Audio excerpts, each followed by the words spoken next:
The year has barely started and we already have plenty of games to talk about. If someone thought this year would be slow due to the massive amount of games we had last year, well, you were mistaken. We started the year with the amazing Maximus 2 and now Games Tutti brings us a mix of beat'em up and click and point game, now officially a subgenre for beat'em ups that we need a name for, called Scrap Riders. And hi, I am Savino, and this is the Flying Kick. In Scrap Riders, you are Rast, a member of the Scrap Riders gang that's trying to make a living in a post-apocalyptic wasteland and is now dealing with what seems to be a mundane problem. The deuterium disruptor, whatever this is, they sold to a client was intercepted and stolen by a rival gang, and now the reputation of the Scrap Riders is at stake. You have the information that someone named Dote knows its whereabouts and the leader of your gang sends you to retrieve it, as expected. What should have been a routine operation will become a huge adventure filled with comedic dialogues and surprising moments. I obviously won't spoil the story here, but I can assure you, it's pretty fun. The game is filled with pop culture references that are there just for the sake of it, since most of them would probably be forgotten in a post-apocalyptic world, but I'm being picky. Truth is that not a reference hit the mark for me, but those who did were pretty hilarious.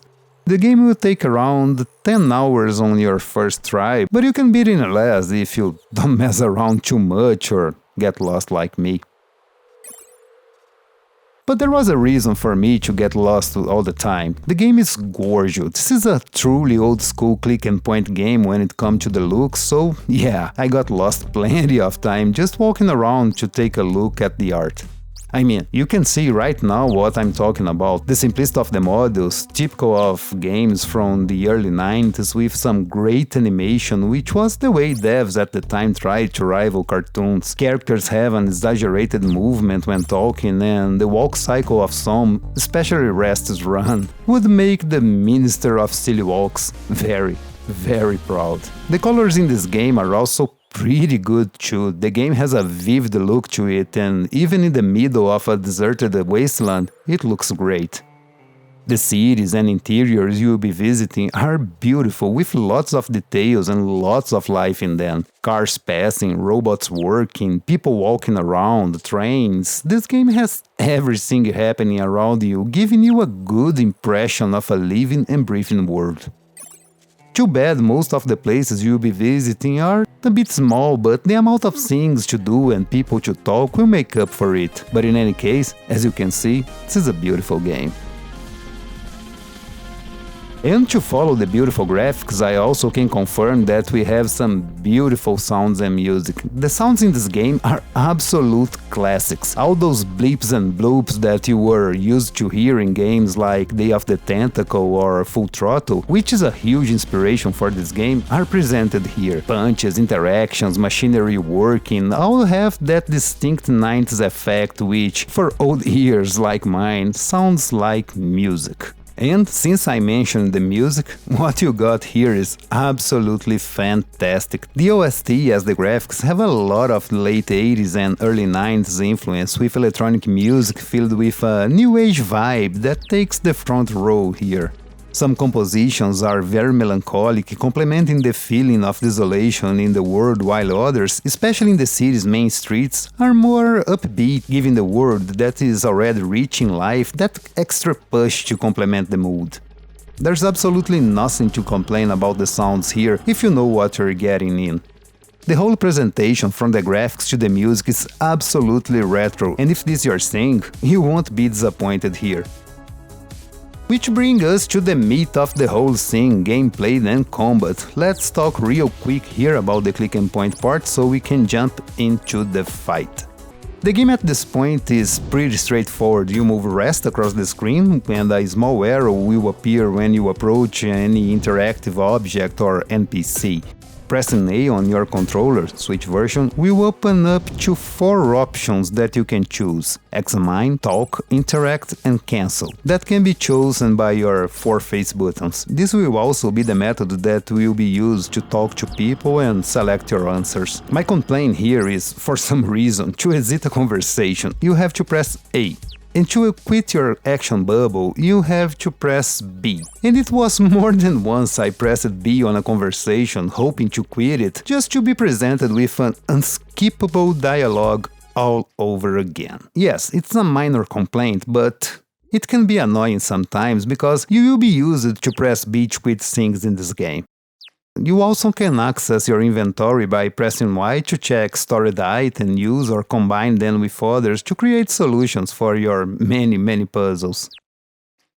Everything is kept pretty simple here, and playing the game with a controller offers no barrier or slowdown compared with a mouse. Actually, if you plan to play this game on PC, there is no mouse control whatsoever, which is odd for a click and point. It can be a problem for some fans having, well, no click or point in this game, but still, everything works pretty well here, and even on the keyboard, you won't find any difficulties to get into the game. Which brings us to combat. Unfortunately, your moments fighting here will be pretty rare. Despite being able to run around pretty early in the game, you will be locked by the story and won't be able to fight anytime you want. Only after solving a specific puzzle that you will be placed in a regular beaten up level to fight.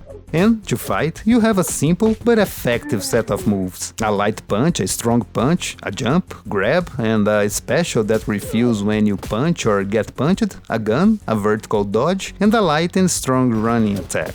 The light and strong punch can be combined to create some variation that is pretty simple to find out. The game actually has a tutorial explaining the combat, but it doesn't do a great job explaining the combo variations.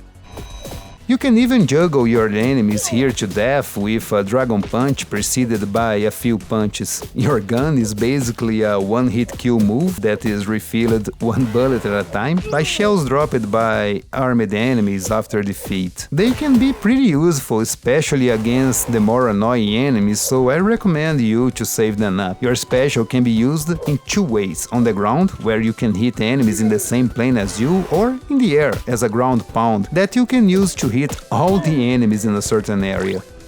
The good thing here is that your special bar refills pretty quick. It won't be long until you can use it again after dispatching a group of enemies. You can also quickly recover from a fall pressing jump at the right moment, and it can even be used as a counterattack. The combat here has some great moments of fun, but it's hampered by some design flaws that can compromise your gameplay. First, your character. Despite it have all the tools you need to fight, he moves a little clunky for a game like this. It won't be rare the moments where you will feel overwhelmed by few enemies because you are fighting your controller in the hopes that your character will move as fast as your fingers. Sometimes you'll be really overwhelmed by tons of enemies on the screen attacking you from a distance and charging you from all directions, and there's little you can do. By the way, remember I said that you can juggle your enemies? So yeah, they can return the courtesy, and return it they will. If you don't take care, you will see your character being thrown left and right almost every time a lot of enemies gets on the screen, many times to your death or near it.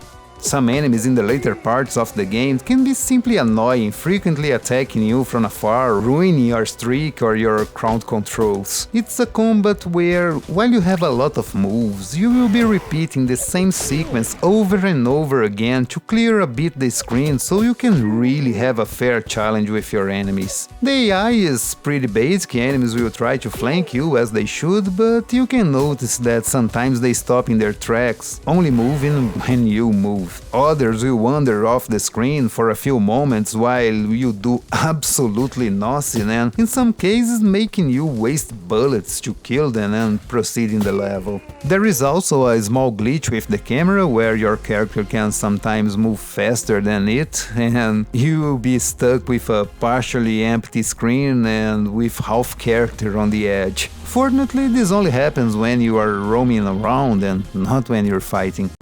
Despite it having some flaws, Scrap Riders is a fun game. The beaten up part may not be as refined and polished as I would like, but you can have some challenge here and some pretty fun moments fighting some weird wasteland punks. The puzzles are interesting, and while sometimes the quests are divided in unnecessary small steps, it is pretty fun to follow the story and roam around in this beautifully crafted world. The only thing that truly disappointed me here is that the game has only one ending. It's a pretty good one, you can believe me here, but for a click and point game I was expecting a little more than that. But if you're liking what you see here and after playing Brock you are looking for something similar, you will have your $20 worth if you come in with your expectations in place. But if you are more interested in the beaten up aspect of the game, and if you are here on this channel, you probably are, I would recommend you to wait for an update or a sale. While the game is pretty good, funny, with some nice combat mechanics, I don't think the fans of the genre that are looking for the next challenge will have too much to work with here. And that's it for the review, guys. I hope you all enjoy it. This weekend I will be back with a request from a subscriber, Streets of Revenge 3, where I will talk briefly about this little game. And if you like what I'm doing here and for some reason you can and want give me a hand, I made a Patreon these days and the link will be down below.